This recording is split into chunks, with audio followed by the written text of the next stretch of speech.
Saludos. En esta oportunidad vamos a hablar de la incidencia de los determinantes sociales y la densidad del Estado en la situación de la salud en la región de Madre de Dios. Para eso, hemos elegido como determinante social de la salud el acceso a los servicios de salud en la región de Madre de Dios. ¿Cuál sería la importancia de este determinante en la situación de salud de las poblaciones rurales de la región Madre de Dios? Lo hemos elegido precisamente por cuanto hay una dinámica poblacional en la región de Madre de Dios que está conllevando a que haya cierre de muchos establecimientos de salud, tanto en zona fronteriza con Bolivia, como también al interior del departamento de Madre de Dios. Repetimos, por la dinámica poblacional y por las actividades económicas que están dándose en nuestra región de Madre de Dios, que es la Amazonía suroriental del país. Para comenzar, hablaremos de las características del ámbito amazónico, específicamente de la región de Madre de Dios. La región de Madre de Dios es el tercer departamento en extensión a nivel nacional, tiene una vastedad geográfica, tiene una baja densidad poblacional, aun cuando hay una fuerte migración todavía del interior del país, pero aún se mantiene la difícil accesibilidad a muchas partes del departamento, lo que hace que los costos de transporte sean muy altos, al igual que el costo de vida. Es una región muy cara en comparación, por ejemplo, a Lima. ¿Cuáles son las barreras de acceso a los servicios de salud que hemos encontrado? En primer lugar, se tiene la distancia y dispersión de las comunidades. Muchas comunidades están en el ámbito rural, lógicamente, pero muy dispersas precisamente por la actividad económica. Por ejemplo, la actividad forestal, extracción de madera, está dada en los bosques de producción permanente, pero tienen una dispersión muy marcada. Igualmente, una actividad económica acá en la región de Madre de Dios es la colecta de la castaña, que es una almendra silvestre amazónica, la cual se lleva a cabo también en bosques denominados castañales, en los cuales las poblaciones están bastante dispersas, es decir, no hay una localidad, un poblado donde la gente esté necesariamente concentrada. De otro lado, hay actividades económicas informales e ilegales, como son, por ejemplo, la invasión de tierras para poder llevar a cabo agricultura de pan llevar, pero también agricultura para lo que es productos como el cacao y otros productos que tienen alguna importancia económica en otras regiones, como son, por ejemplo, algunos frutos como la papaya. Pero también hay actividades informales e ilegales, como son la minería aurífera aluvial, que toma en cuenta básicamente la deforestación de las áreas y la degradación del suelo amazónico para poder remover el oro. Y por otro lado también tenemos actividades como el narcotráfico y la producción de coca, que se ha intensificado en los últimos años. Entonces estas son dos actividades que están gravitando mucho en la región de Madre de Dios. También hay una limitada presencia de sistemas de salud pública a nivel del interior del departamento. Muchos establecimientos de salud están en el eje carretero, pero al interior casi no hay establecimientos de salud. Hay una baja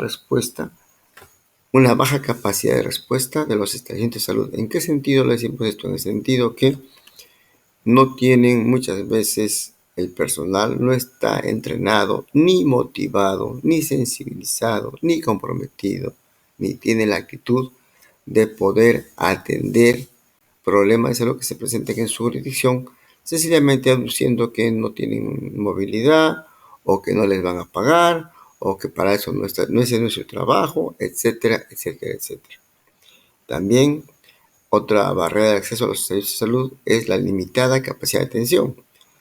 Anteriormente, los centros de salud de las zonas rurales, entiéndase puestos y centros de salud, atendían 12 horas todos los días, de 7 de la mañana a 7 de la noche.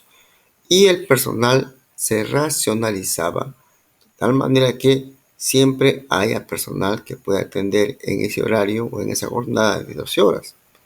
Sin embargo, en los últimos años se ha tomado en cuenta una costumbre muy particular. Se asume que los sistemas de salud son como oficinas. Entonces se abre a las 8, se cierra a la 1, se vuelve a abrir a las 4 o a las 5 de la tarde y se cierra a las 8 de la noche.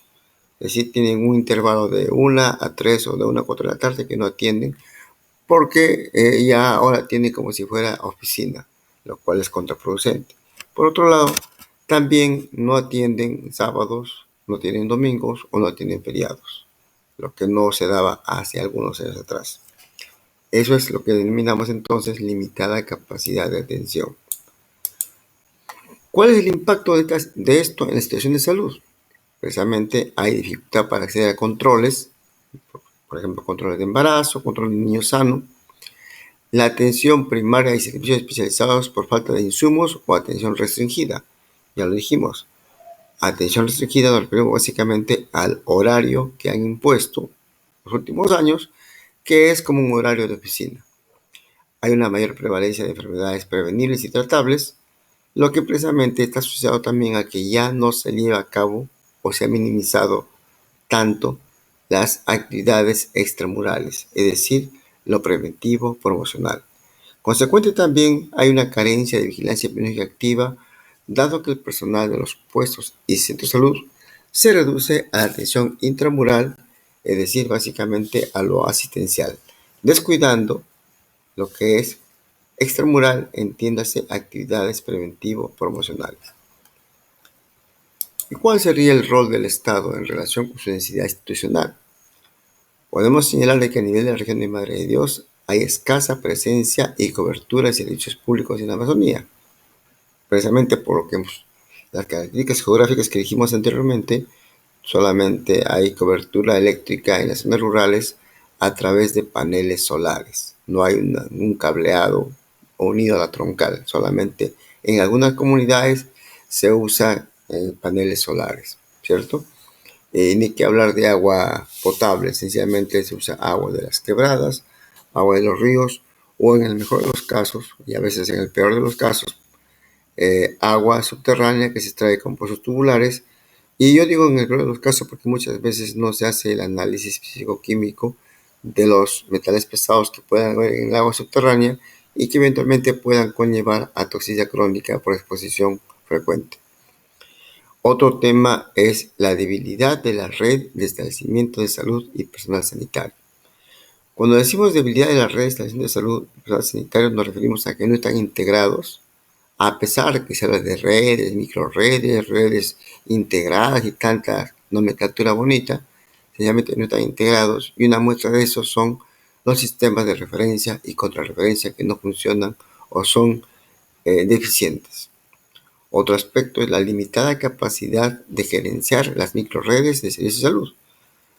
Generalmente los que gerencian las microredes son médicos, pero independientemente de que sean médicos u otros profesionales de la salud, sencillamente se reducen, se restringen a atender la demanda diaria o, mejor dicho, a actuar en base a la demanda y no tienen una política proactiva de gerenciar las microredes y de salud de tal manera que se pueda compatibilizar también, así como lo asistencial, se pueda compatibilizar también lo preventivo promocional.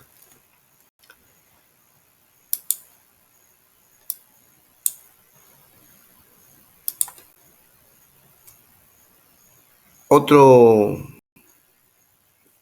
serían las estrategias entonces para mejorar el acceso a la salud? Consideramos que una de ellas es el fortalecimiento de la atención primaria con enfoque intercultural. Y decimos enfoque intercultural no solamente por aspectos de que acá en Madre de Dios se cuenta con grupos o pueblos originarios, mal llamados indígenas, sino también porque tenemos población migrante de la sierra que muchas veces no hay esa capacidad de poder entenderse en lo que es las atenciones de salud, los tratamientos o las medidas preventivas promocionales. También se requiere como estrategia priorizar el destaque de personal según la dinámica de las actividades económicas, es decir, se debería colocar personal en ciertas temporadas en algunas áreas o algunas zonas donde se incremente la actividad económica o se incremente la población, de tal manera que el servicio de salud esté más cerca a la población y no como pasa actualmente que está más lejos de la población. Estando más cerca de la población, los que trafican con la salud, que son las boticas, los consultores particulares, es decir, todos los que el Estado les deja el terreno libre. También es otra estrategia que estamos señalando, que la atención al público en general debe darse en farmacia de los establecimientos de salud, por cuanto las farmacias de los establecimientos de salud del primer nivel de atención, entiéndase puestos y centros de salud, no atienden al público, solamente atienden los requerimientos de medicamentos que se haga a través del SIS. Es decir, si una persona que va a comprar un medicamento genérico a la botica, le dicen no te podemos vender porque en primer lugar no tiene receta. Y si tuviera receta, la receta tendría que ser solamente del médico de acá, el médico que la atienda, ¿no? Es decir, si el proveedor tiene un problema de salud en medio monte, en medio bosque, tendría que venir para que lo atienda porque no le han vendido algo para poderse, por ejemplo, proteger de picaduras de animales ponzoñosos con un dexametasona. Lo que es irónico y, por decirlo menos, estúpido de parte del sector salud. Otra estrategia debería ser precisamente volver a lo que se hacía antes, a la atención diaria de 12 horas todos los días y no como actualmente se tiene un horario de oficina. ¿Qué podemos señalar respecto a la participación y empoderamiento comunitario? Se debe incorporar los conocimientos y prácticas tradicionales de salud usadas por los pobladores locales, principalmente para problemas de estrés, para problemas de algún envenenamiento, algún accidente. Es importante también valorar y tomar en cuenta las prácticas tradicionales, como también los conocimientos locales que tengan algunos pobladores que son de otras regiones del país. También es importante revalorar el protagonismo de las comunidades en la gestión de los servicios de salud bajo un enfoque preventivo promocional antes que meramente asistencialista.